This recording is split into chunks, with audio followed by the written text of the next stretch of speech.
What's going on, everybody? We are back live. It's good to see y'all this morning. Unicorn Finders in the house. What's going on, boys? How you doing? Never been better.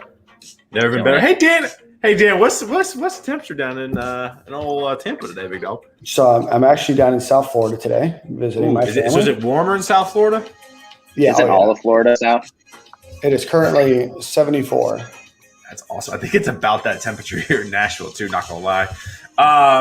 Hey, everyone, add us, comment, let us know where you're tuning in from. We are very, very excited. Man, I'm gonna change the song. This song just isn't kind of vibing this morning. So we'll change. Yeah. There you go. That's a little better. All right, y'all. So we are gonna I'm throwing up a link. Music. We have merch. It's here. We have merch. And you know what, boys? I am going to a ticker. I can do scroll across the bottom. Look at that. You know who hasn't ordered anything yet is Brandon Arve, who's watching. He hasn't ordered any merch. Yeah, hey, Brandon, order merch. Yeah, we'll give you our discount code. Yeah, we'll give you a discount code. We need Brandon repping Unicorn Finders. Everyone, again, thank y'all for tuning in. Appreciate it. Danny Thompson, merch. Danny, merch. Hey, we got to give you a code. Congrats Danny. on your job, Danny. Yeah, Danny. Yeah, congrats. He hasn't announced it to the world yet, but we know. I saw a post yesterday that it was coming. It was coming, but we know where it was. We know. Good morning. Weather is wonderful here on the East Coast of Florida. The East Coast of Florida, not the West Coast of Florida. The East Coast of Florida. That's right. I love it. Kathia. So shout out Kathia. First purchase for merch. So shout out Kathia. She did it before we even did it. Yeah, she did. Yeah. Kathia we barely had the store set up. We didn't even have credit cards or anything set up. Yeah, she messaged me and she was like, "Yo, you didn't set up the credit card processing yet." And I was like, "Oh." Kathia is troubleshooting our. Do you want a testing job? Yeah, Kathy's a tester. She QA'd our website. Tasha, buy merch. I'm just gonna tell her to buy merch. If they comment now, I'm like, Tasha, buy merch. Brandon, buy merch. Danny, buy merch. Thanks, y'all. Brandon, you make enough money. You don't need the code. All right, y'all. So we're gonna get started this morning. So again, thank you for tuning in to Unicorn Finders. We're live this morning with you all. We're very excited to talk about a topic that is actually very near and dear to us, and that is creating and failing often and failing fast and learning from your mistakes. And so again, if you are not aware of Unicorn Finders, we started this over a year ago because we were lonely because of COVID. We were all sitting at our houses and basically we decided we wanted to hang out. So over a year later, we've had some amazing guests, right? Danny's been on it. We've had some Kelly Vaughn, Ryan Burgess. I mean, like the list goes on and on. We've had huge names, Netflix, Shopify. I mean, so we're very grateful for our guests, and we're lining up a ton more. I'm going to give one hint for one of my guests. We have somebody from Spotify coming on in the next few weeks. So very excited for that individual to join us. But let's go ahead and get started on the topic, boys. Failing often and failing fast. Thoughts on this, Jake? I think you're pretty hype on this topic. So talk about maybe what we've done with Unicorn Finders, what you've done in your career, and just kind of maybe give some people some hope that it's okay to fail often.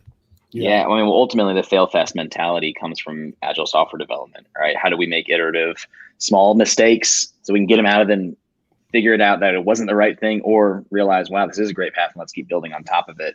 So if you kind of take that same mentality, it's similar principle to building an MVP or the lean startup, where it's, all right, how do we make it smaller so that way we can do it faster? And then we can drop it if we don't like it and pivot to something else, and we've done that even with Unicorn Finders over the last year and a half. We're like, I think this is actually better for our brand, or we get some feedback and we're able to pivot. I can't tell you how many ideas I've dropped over the last 6 years, before finding the ones I've really Jake, hey, listen, about. Jake, you just dropped an idea last night that for Unicorn Finders that I think is going to become a thing. So I love that. I'm excited about that one.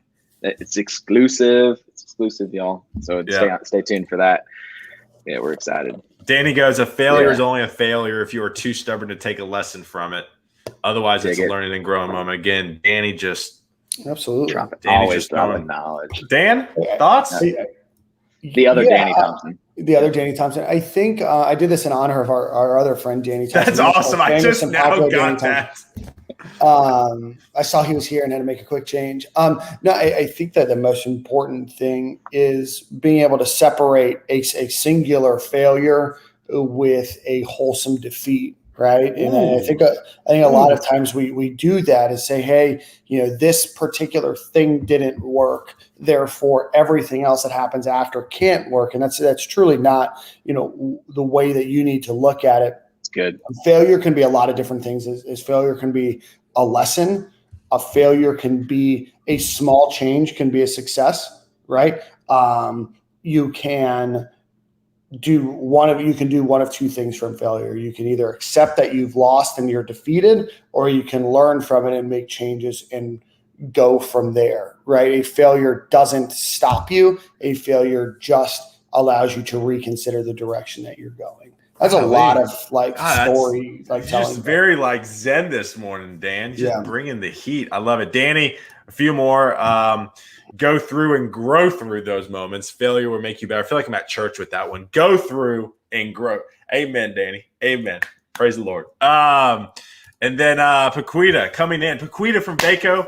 Morgan Franklin, what's up, girl? Thanks for joining us. A singular failure versus a wholesome defeat. That will preach. That will preach. Here we go. We're taking people to church this morning.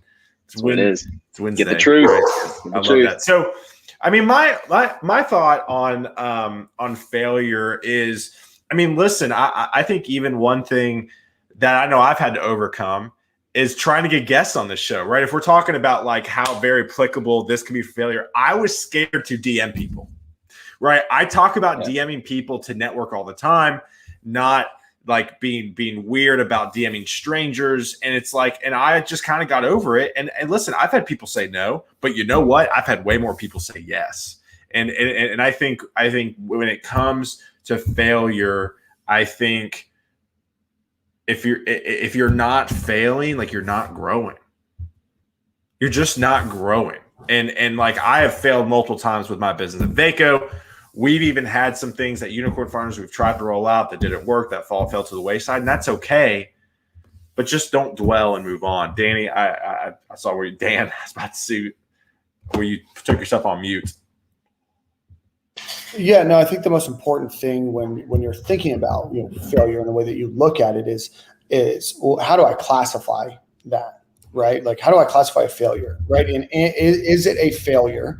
And then what is the lesson that I can learn from it, which I think is an important distinction of figuring out what failure is. I think a lot of times people will hit a bump in the road and they're like, well, now I failed, or now that didn't work, therefore I have to completely recalibrate where I'm going. And that's not always the case, right? You have to be able to holistically look at what you're doing and figure out what a failure is versus what troubleshooting a problem might be. I think a lot of times we're so easy to also classify this as a failure to be able to then say, okay, well, I'm just going to start over. I'm going to do something completely different. And reality is just sometimes you just need to kind of change your thought process or change the way you're thinking or evaluating that problem or that solution. So I think that's important when you're looking. So when we think of this podcast, right, or when we think of Unicorn Finders as a whole, we've often discussed hey, which direction are we going to go, or where are all of the things that we want to try to accomplish? And we look at it and we're like, man, this didn't work, and this didn't work, and this didn't work. I don't think we failed at any of them. Sometimes there's just a classifying failure. That stream just failed, though. Glad you got back up. You broke up. You're about to lay the truth, and then you broke up. Oh man, where did I break up at? Just at the very end. I think that we just need to recalibrate what we consider or we need to reconsider what we consider failures. Yes. And that knowing that Good. failing is okay, but that not every time we're unsuccessful in something or it doesn't work our way also isn't a failure either. Right. I Like, love I think that. that oftentimes we throw that word around a lot too. I like that comment from Shelly right there too. Fail, first attempt in learning. That's actually pretty tight. That needs to go on like a t-shirt or something. Hey, shout out Tasha. Merch. You got a job. Hey, listen, Hey, Tasha, that is what I'm talking Friday. about right there. Hey, listen, if you Great got a job. job recently, listen, we'll shout you out. Congrats, Tasha. I'm very, very proud of you. So I want us to go all around. Oh, Bettina, it comes down to change management. Failing just means a change in direction. God, y'all are just spitting some. I feel like this session is like cathartic for a lot of people. Yeah, people needed that. And so I'm interested. So we'll wrap up on this. Let's go round table. One monumental failure in your life that you want to share, and how you've learned from it. I'll go first. I'll lead with one of my favorite quotes, Thomas Edison, when he was talking about creating the light bulb. I did 2,000 tries. Said, I did not fail 2,000 times. I just learned 2,000 ways how not to make a light bulb. I just thought that was so awesome. Anyway, now those Edison bulbs are all the hipsters have them in their house, including Taylor. Now, because I've been there, I saw them. Now, I think probably the biggest thing was that about 5 years ago, I had what I thought was a really good idea for a product. Turns out I was right. Really good idea for a product. And I was so just like gung-ho and didn't know anything about anything and went around kind of like sharing it with different like entrepreneurs, investors in the area. Like, oh, what do you think about this? What do you think about this? This would be great. And didn't put anything to paper, didn't put any plan around it. Didn't build a business plan. Definitely didn't get any NDAs in place. Turns out I went to a advisor here at one of the local universities who's helped a lot of entrepreneurs in the area. And he took that straight to an investor and they just got 12 million in funding. You're kidding me. Yeah. Your idea got $12 million because of another person. Yep. And they're 50 employees now. It's absolutely a fantastic product. They've built it very, very, very much exactly the same as the diagram I showed him. Dang, dude, that's crazy, man. That's crazy. Well, hey, that's what it was. It was like, I want to be excited and I want to be methodical. So what I've learned is that now from all future stuff, if I really want to do it, I'm going to put a few other parameters in place, before I go just blabbering it around. So I love that. Hey, stay tuned. We got some products launched, but yeah, products are launched. Hey, a few shout outs. Brian Smith just got a new gig. Brian landed a new job as well. Hey. So Brian, congrats, buddy. I'm proud of you. Obviously Tasha giving some shouts, or Kathy giving shouts to Tasha. Kate, what up, Kate? She's Charlotte, fellow South Carolina Gamecock. I like to think of Pivot. I like to think of the Pivot episode from Friends. Oh yeah, I'm not a Friends Pivot. I'm not a Friends person. I just haven't watched it. Yeah. New Girl, though. We call it New Girl all day. Tasha, I'm glad you're feeling love. Hey, this is why we do this, right? I mean, listen, life's hard enough as it is. Sometimes just having community with people on a Wednesday morning is all you need. Love it. And then Brian just let's compare the host super here this morning. We all do have like the same. I'm in third. We're in different states, so we just take it around. Right? I love it. Jake definitely has the most lift this morning. Dan, give me a failure you've had. And then if you need a moment to think about it, I can go. Yeah, you can go ahead. Let me get my fail chart. Yeah, fail chart. So I think the biggest. So I'm gonna say a regret. I don't know if it's a failure, but I've been really thinking about this a lot and how I regret or how I have failed to start and building community earlier at Vaco. Because for me, so I have realized that if I put into things in place that I've put in the last year because of COVID, right? The newsletter, the texting community, the podcast. Like if I started that 5 or 6 years ago, like I'm not gonna lie, I have been kicking myself a lot, like personally lately, in my head, not actually physically kicking myself, but because like it's flexible, Yep. I missed out. I missed out a lot. I missed out on a lot of real estate per se. I've missed out on a lot of opportunity to grow brain faster, because if I did this 5 years ago, I'd probably be in a different spot than I am now. And so I don't know if that's considered a failure, but it's something that I think is a failure and something I've missed out doing. And that's something that I think myself.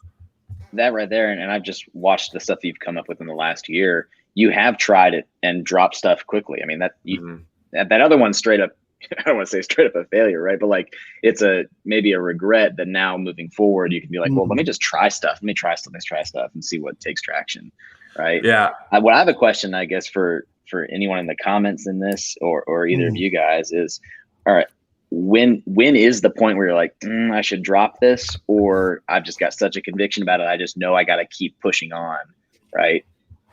And where's that?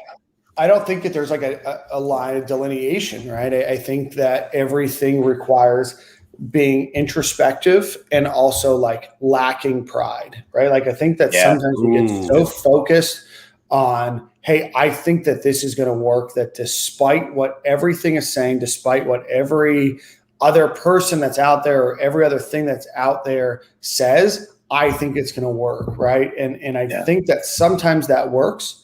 And it's that me against the world mentality that like, I think like gets triumphed and played in the media like way too much. Like I do think it's super, super important to like get feedback, ask for others, but you really need to be introspective about what's working, what's not working, and then being open to like change from there too, right? And I think that oftentimes we get so prideful because it's our idea and we want to say, like, hey, I want to accomplish it. I want this to get done, that we often forget that like sometimes the end product isn't you, it's somebody else. It's a product, it's a service, and we just get so focused on, well, this is what I want and this is what I want to deliver.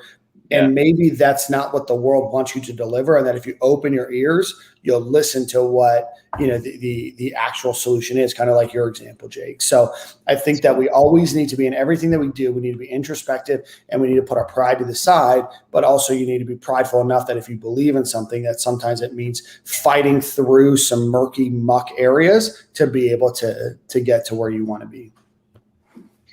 Yeah, I mean that's so good. Like killing that pride. It's you have to have the balance of humility and tenacity, I guess. Just to keep. It's conviction, right? Yeah. For me, it's like, listen, going to church.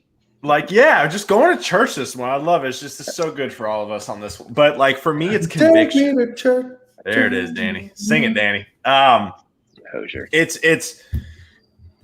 If you're not going to do something with intensity, tenacity, conviction, like why are you even going to do it? Why right? Like my texting community. Yeah. I've been on and off, hot, cold. Finally, I was like, you know what? I'm going all in on this. Why? Yeah. Because I feel like people need help more than ever right now navigating the job search, and so I'm just going to do it. And I've been more convicted about that product that I have, and it's yielded a lot of success. And so.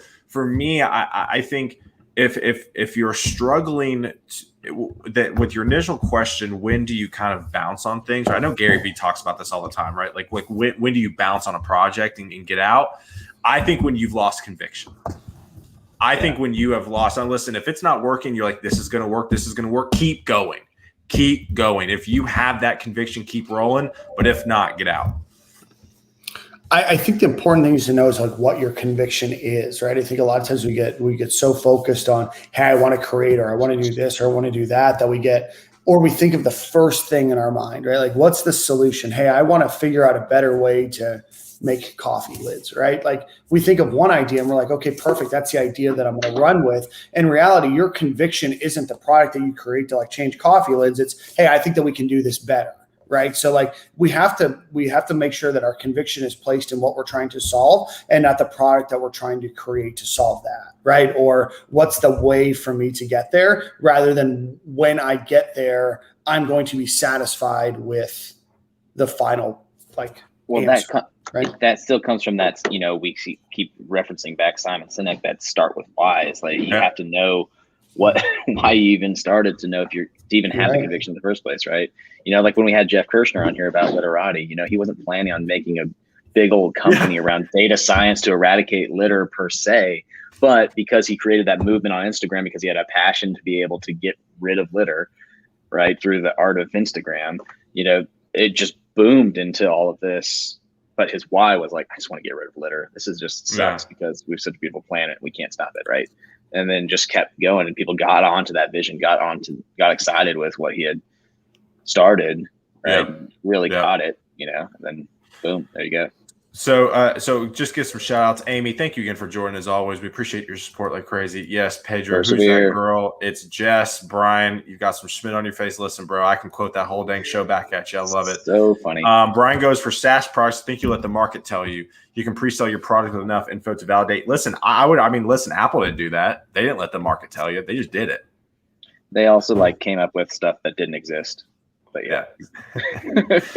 Well, if you go back to Simon, but like Simon Sinek said it, right? He's like, people don't buy what you do, they buy why you do it. And Apple, yes, created products that didn't exist, but also Apple did three things, right? Like all of their things were easy to use, user friendly, which I'm not totally sure what the difference that he describes, and beautifully designed, right? Like those were the three things that Apple did when they created any product. That was their mission. It wasn't just to revolutionize the world of Apple's not a computer company. They're not an iPhone company, an iPod company. They are a product design company. That's what they are at the end of the day, right? So that's what I think that the difference is about what Apple did is they didn't just go out there and say, hey, world, you didn't ask for this, but here it is. It's, hey, we think all of these things will make your life easier, and it's easy to use and it's user friendly, right? Yeah. That was their goal.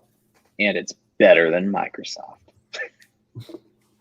That's all I had. That's my goal. Steve Jobs wanted to close down Microsoft or Flash, so he wanted to create products, but that's it.